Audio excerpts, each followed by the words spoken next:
요즘 이런 생각 들지 않나요? 한국에 라멘집이 이렇게 많았나? 게다가 맛집이라 소문난 곳들은 죄다 홍대, 합정, 연남 이 좁은 라인에 모여 있습니다. 주말 점심시간 이 동네 골목길 라멘집들은 1시간 웨이팅은 기본이고, 재밌는 건 동네 주민들뿐만 아니라 까다로운 미식가들까지 찾아와서 이 라멘 한 젓가락 하려고 먼 길을 와서 또 줄을 서서 기다린다는 거죠. 단언컨대 지금 홍대 상권의 라멘 퀄리티는 본토 일본을 대충 흉내내는 수준을 아득히 넘어섰습니다. 전 세계 어디 내놔도 부끄럽지 않은 하이엔드급 라멘의 수준까지 올라온 거죠. 도대체 왜 이 라멘은 굴지의 강남도, 다문화의 상징인 이태원도, 떠오르는 성수도 아닌 홍대 거리의 성지를 이루게 된 걸까요? 이 비좁은 골목길에서 벌어지는 라멘 장인들의 광기 어린 생존 게임, 어쩌다 시작된 건지 한번 알아볼까요?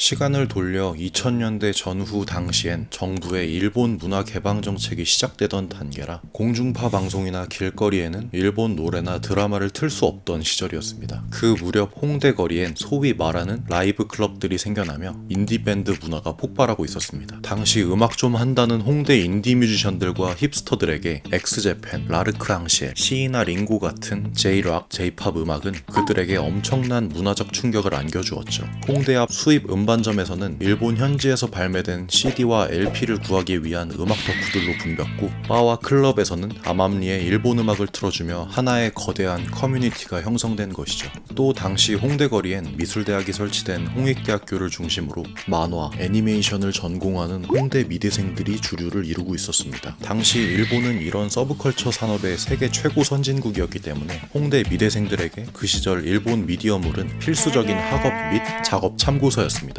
그 때문에 일본 유학생들과 보따리상들이 일본 잡지, 만화책, CD를 들여와 홍대 앞 구석진 서점들에 풀기 시작했고, 이게 매니아들 사이에서 입소문을 타기 시작했죠. 그렇게 홍대는 대한민국에서 유일하게 일본 서브컬처가 숨쉴 수 있었던 합법적 해방구에 가까웠던 것이죠. 이런 든든한 일본 문화 매니아층이 이미 바닥에 깔려 있었으니 2000년대 초반에 등장한 초창기 하카타식 돈코츠 라멘이 먼저 나서서 버틸 수 있었던 것입니다. 20대 청춘인 그들에게 해장용이었는지 식사 대용이었는지는 모르겠지만 언제나 그들에겐 라멘집이 늘 가까이 있었다는 거죠. 당시 진짜 오리지널 돈코츠 라멘은 돼지 뼈를 몇 날 며칠 동안 진하게 고아내기 때문에 가게 근처만 가도 특유의 꼬릿한 누린내가 진동을 했었거든요. 만약 평범한 오피스 상권이었다면 살아남기 힘들었겠지만 이미 일본 현지 감성에 뇌가 절여져 있던 홍대 힙스터들과 덕후들에겐 생소하지만 친근한, 왠지 모르게 익숙한 라멘집이 그들의 영혼의 안식처가 된 겁니다. 그 옛날 라멘 처돌이 힙스터들이 커서 가게를 차리고 지금 한국 라멘의 본진을 홍대로 위치하게 만든 걸지도 모르겠네요.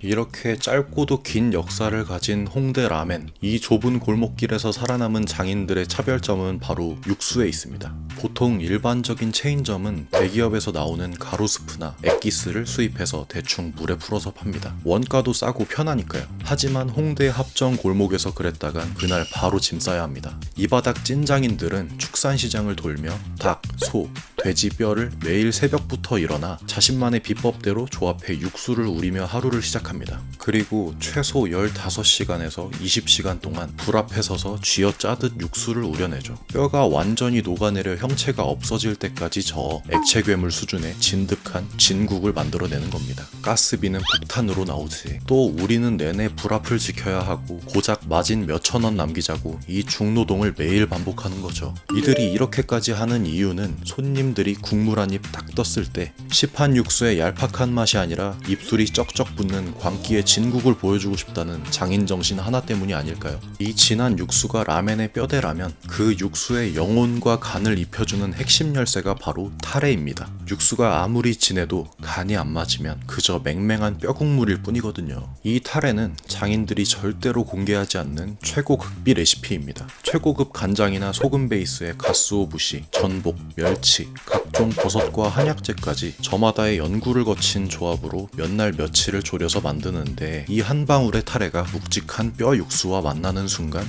미친 감칠맛의 라멘 국물이 드디어 탄생하는 거죠. 또 육수와 타레뿐만 아니라 분자 요리 수준으로 면의 과학을 연구하는데요. 라멘 맛을 결정하는 진짜 핵심 비밀이 바로 가수율, 즉 반죽을 할 때 밀가루에 물을 얼마나 섞느냐의 싸움입니다. 꼬릿하고 진한 돈코츠 라멘에는 물을 극단적으로 적게 넣은 저가수면을 씁니다. 면발이 툭툭 끊기는 투박한 식감이 특징인데 이 면이 국물을 스펀지처럼 쫙 빨아들입니다. 그래서 면을 씹을 때마다 면 사이사이에 머금어진 돼지 육수가 입에서 팡팡 터지죠. 반대로 요즘 라멘 좀 먹어봤다 하는 라멘 미세들이 환장하는 맑은 닭육수나 조개 육수 기반의 시오, 쇼유 라멘에는 물을 듬뿍 넣어 치댄 다가수면을 씁니다. 수분 함량이 높으니까 면발이 투명하고 호로록 빨려 들어갈 때의 그 탱글탱글하고 찰진 카타르시스가 미쳤죠. 이 가수율을 0.1% 단위로 조절해가며 매일 새벽 면을 직접 뽑아대니 맛이 없을 수가 없는 거죠. 육수부터 면반죽까지 단 한 그릇의 라멘이 내 앞으로 오기까지의 열정과 시간 대단하지 않나요?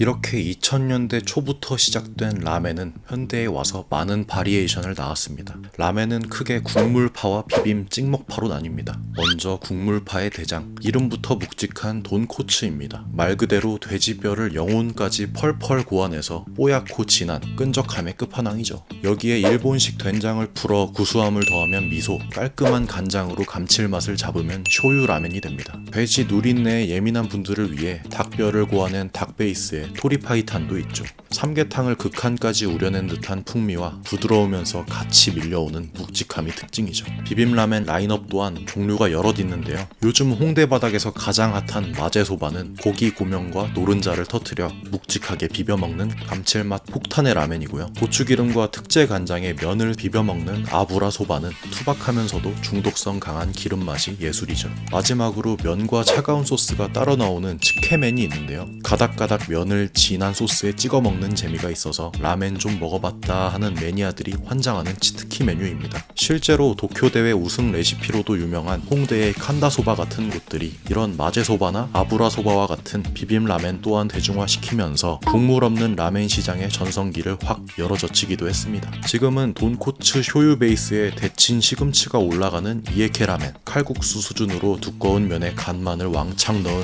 괴물 같은 양의 지로게 라멘 등 앞서 말한 라멘들을 베이스로 하는 파생 라멘들을 전문으로 하는 가게들 또한 한국에서 심심찮게 찾아볼 수 있죠. 이렇게 2000년대 마포구에서부터 시작된 라멘 전쟁, 살아남기 위한 사장님들의 열정과 땀 덕분에 저희 같은 라멘 처돌이들은 행복할 따름이죠. 지금 홍대의 라멘은 단순한 한 끼 식사가 아니라 하나의 거대한 미식 장르가 됐습니다. 굳이 비행기표 끊을 필요 없이 오늘 저녁엔 지하철 2호선 타고 합정역에 내려보세요. 골목길 구석 묵직한 육수 냄새가 이끄는 라멘집 한번 열고 들어가 뜨끈한 라멘 한 그릇 어떠신가요? 저도 오늘 점심은 클래식한 돈코츠 라멘에 차슈 추가해서 조지러 가야겠네요. 오늘은 여기까지.